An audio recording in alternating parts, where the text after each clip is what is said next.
This was a little under 2 years ago. Back then, I lived in a small 2-story townhouse and worked remotely from home. The place had a small kitchen and living room on the first floor and 2 bedrooms on the second floor.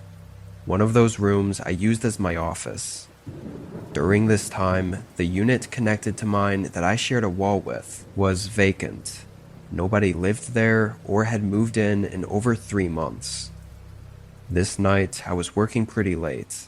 It was rainy and cloudy outside, so I didn't have much else to do and decided to use the extra time to get ahead on work stuff.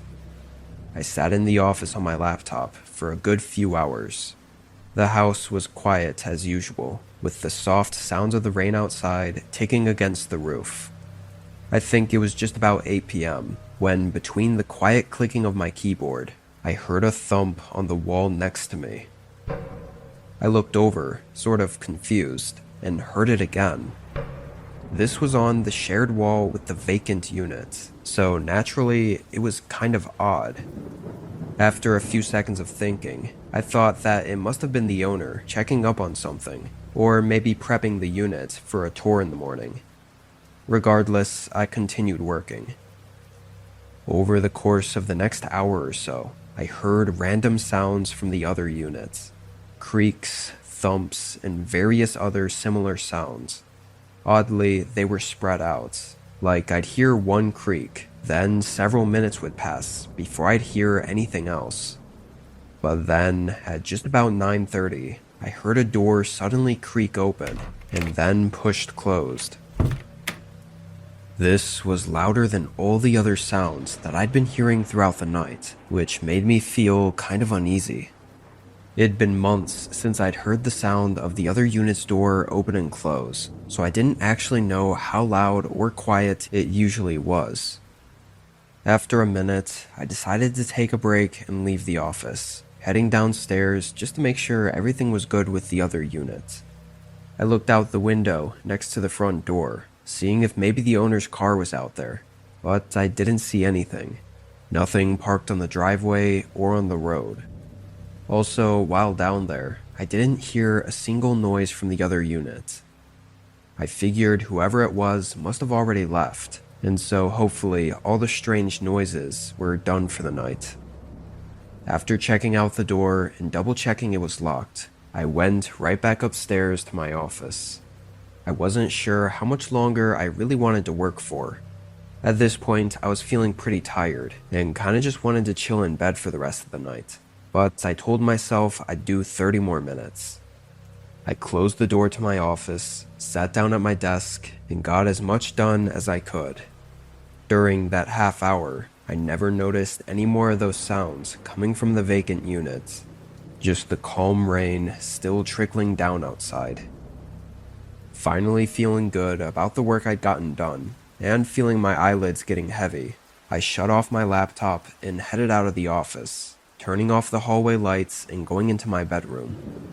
I started getting myself ready for bed when a sudden, eerie, and ominous sound echoed through the walls of the house. Someone was whistling a slow, soft tune.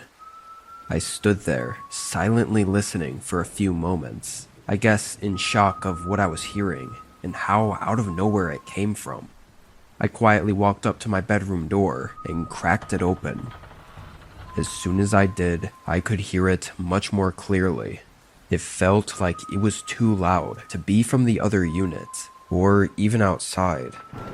Feeling really unsettled, I started walking down the hallway as the whistling persisted, filling the quiet halls of the house with the eerie tune. I made my way down the steps and moved toward the back of the house, where I could clearly hear the sound coming from. I peered around the corner into the living room. In the dark, unlit room, a man was sitting in the chair, facing the other way toward the black TV screen, continuing to whistle as he stared into the pitch-black room and barely moved. I could only see the general outline of him, but his hand that was on the armrest looked like it had something in it, like a small handgun. I knew he had to have known I was inside and probably heard me sneaking downstairs, yet he never looked back. He just stared forward, whistling. It was incredibly disturbing. I didn't know whether to say something or try to sneak away. Why was he even here? How did he even get in? What did he want? My heart was beating faster and faster before I made the sudden decision to run out of the house. I swung open the front door, still hearing the man continue whistling as I ran away. I only looked back once and didn't see him follow, but I did notice the door to the other unit was wide open. I got to the end of the road and called for help. When police got there, they could hear from outside that same eerie tune being whistled from inside. They approached carefully, going down to the living room and finding the man in the exact same position. They said he turned his head slightly to look at them, giving a short, crooked smile, then dropping his gun and letting them arrest him. He basically spoke nothing of what he was doing or had planned to do, or why he was there. Some of the officers I talked to thought he might have been trying to get arrested for some reason. But strangely, there's no information on the guy. No matching fingerprints or identification of any kind. And without him being cooperative, they had no way to find out who he really was, or if he had any kind of mental illness that could be behind all of it. I don't know what other ways that night could have gone down, but even thinking about other possibilities makes me uneasy. Every once in a while, though, I still hear that same eerie tune being whistled in the middle of my dreams, making me wake up in a panic, thinking he could be back.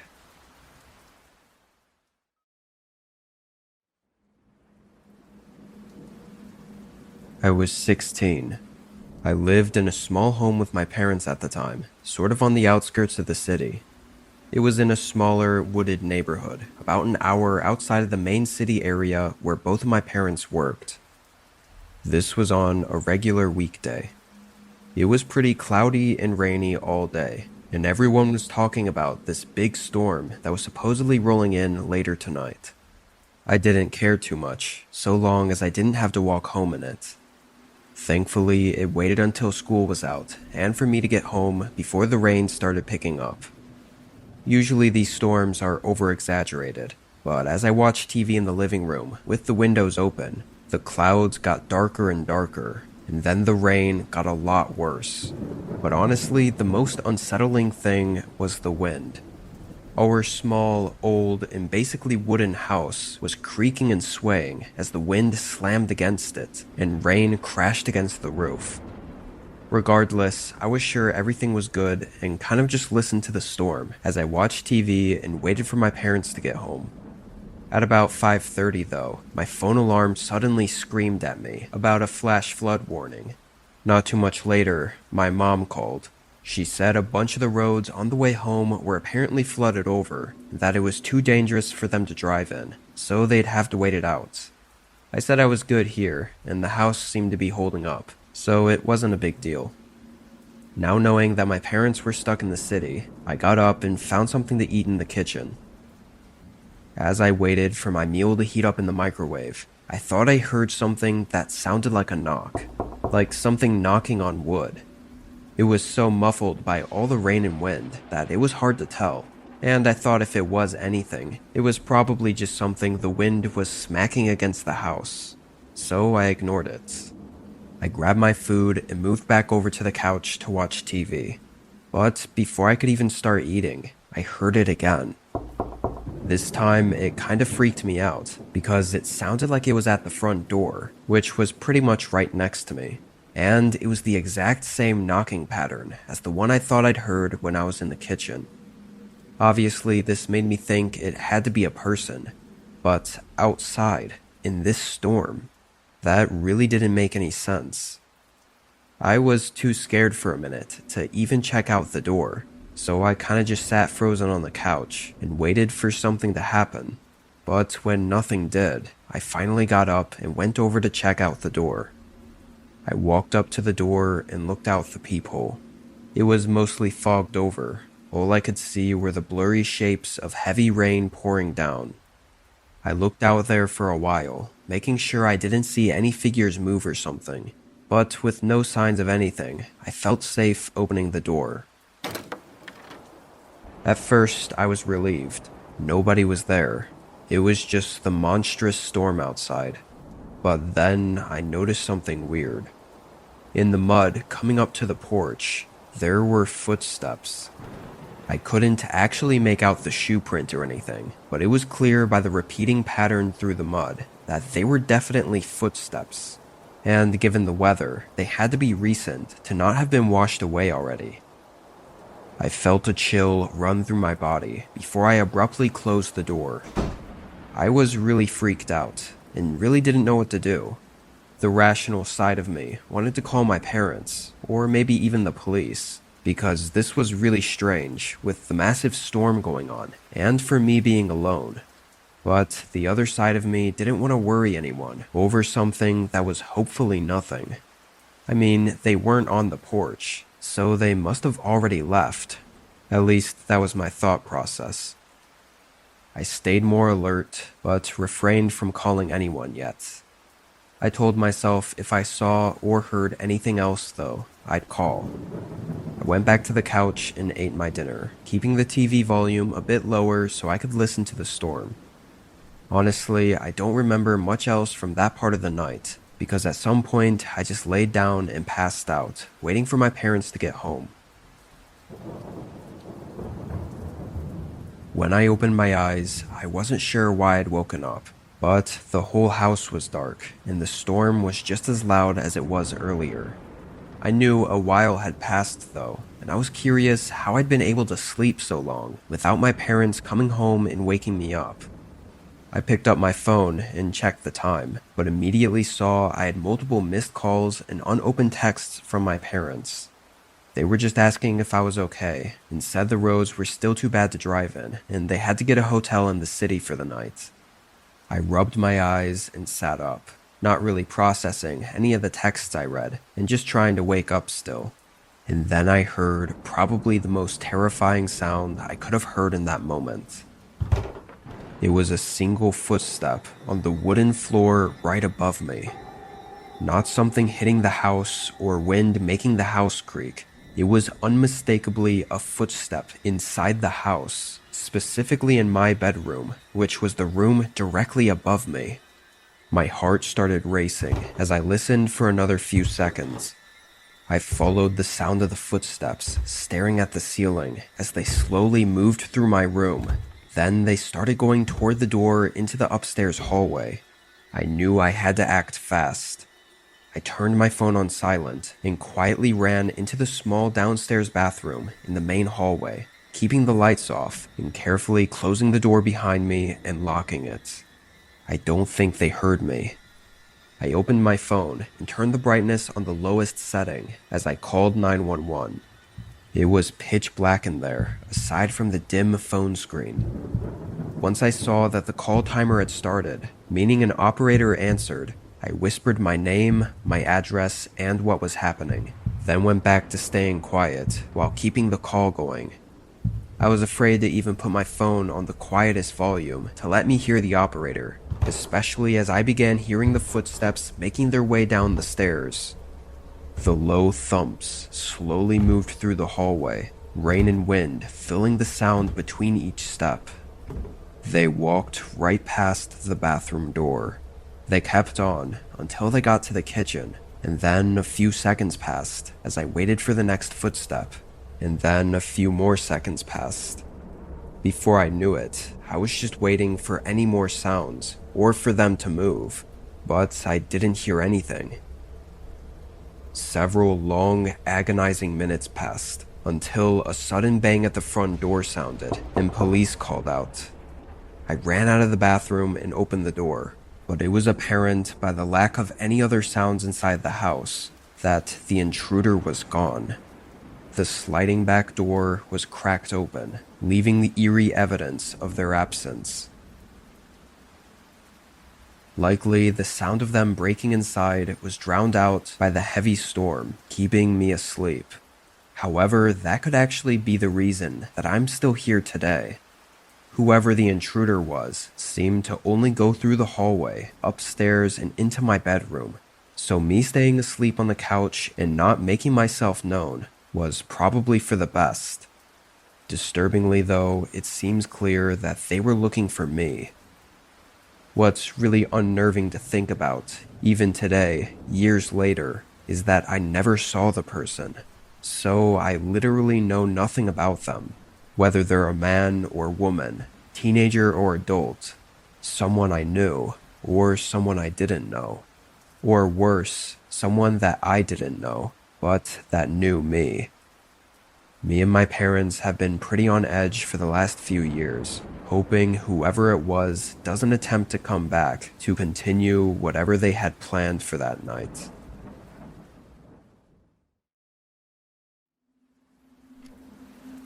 I live alone in a pretty quiet, cozy neighborhood in a suburban town outside of a small city. I'd been there for several years and really had no issues with it. I knew most of my neighbors and felt like our town was just really quiet and calm. Nothing much ever happened, and I was able to just live my life in peace. This was in the middle of spring. I'd gotten out of work after a long 12-hour shift, driving home in the dark around 9 p.m. The roads were empty and the neighborhood was still and dark, as most people had been hunkered down inside from the pouring rain for the past several days now. I pulled into my home and went inside, warming up some leftovers in the oven and resting on the couch as I settled in for the night. Only 10-ish minutes after I'd gotten home, though, there was a rather loud knock at the front door. I was really put off by it, unsure who it could be or what it could be for, but I got up and saw a man standing on my porch. He had a black rain jacket on and looked drenched. I opened the door. "Can I help you with something?" The man looked at me for a moment. His eyes were droopy, like he was very tired, and his face was stiff and motionless. He looked a bit older than me, maybe in his early 30s, with a dark beard and longish brown hair, soaked by the rain. Finally, he answered, speaking slowly and without much emotion, explaining that his dog jumped his fence and he wanted to know if I'd seen it. I said no, that I haven't seen anything. He nodded in an understanding way, but his eyes wandered past me and into my house as he slowly turned away and walked off the porch. I closed the door. I thought the guy was kinda weird, but maybe he was just really tired and frustrated, especially with all this happening at night and in rainy weather. I hoped he'd find his dog soon though, and aside from that, I went back to the couch and forgot about it. I want to say I was sitting there, watching TV for maybe 15 minutes, before there was a sudden knock at the front door again. Immediately, I was sure it was the same guy, but I had no idea why he'd come back. I got up, very confused and sort of concerned as well. Sure enough, when I looked out, I saw the same guy standing behind the door. I opened it, and this time I wasn't quite as friendly, just straight up asking him what he wanted. He had that same cold look as before. The man pointed toward the side of my house and said he saw his dog run into my backyard and asked if he could go look around back there. The way he said it was kind of strange though. I'm not sure how to explain it, but yeah, something was clearly not right. To get him off my back, and in case he was telling the truth, I said sure, he could go back there and look around. He said thank you, but at the same time as I was starting to close the door, he took a step forward, almost like he thought I was going to let him inside to lead him through the house to my back door. I just continued closing the door though. I'm not sure why he would have thought that, when he could easily just walk around the house and to my backyard. I looked out to make sure he left, and he did, going around to the side of my house. After all of that though, I wasn't too comfortable with the guy just wandering around, so I went to the kitchen where I could watch out the back door. I didn't stare at him through the door or anything. but I cleaned up some stuff on the counters, while occasionally looking back at what he was up to. Every time I looked, it seemed like he was just walking around the perimeter of the yard, until one time I looked back, and his face was right behind the glass, looking in at me. It literally made me jump. I yelled through the glass, asking what he wanted. He called out, asking if his dog was inside my house. What the hell was wrong with this guy? I sternly said no, clearly showing that I was getting impatient with him. But the man kept asking, wanting me to let him in the house to look around for his dog. He'd bang on the door every time I wouldn't answer. I could see it in his face that he was getting unnervingly angry at the fact that I wouldn't let him in. It was getting kind of horrifying. As he kept hitting the door and yelling at me, I called the police. Only then, once he saw me take my phone out, did he finally stop and leave, which only made it more suspicious as to what he was truly up to. Police came and took a report from me of what happened and what he looked like and all that sort of stuff. But that's where it was left at. There wasn't much they could do right then and there. However, unfortunately, a week later, there was an incident really similar to mine. It's unclear if he forced his way in or was just allowed inside by the victims, but the story was almost exactly the same as what happened to me. A man came knocking on their door, looking for his dog, only for it to take an awful turn. It makes me even more disturbed by that night the man came by my place, doing the same thing. Had I listened to him, or been any more willing to help, I could have suffered a similar fate to the others.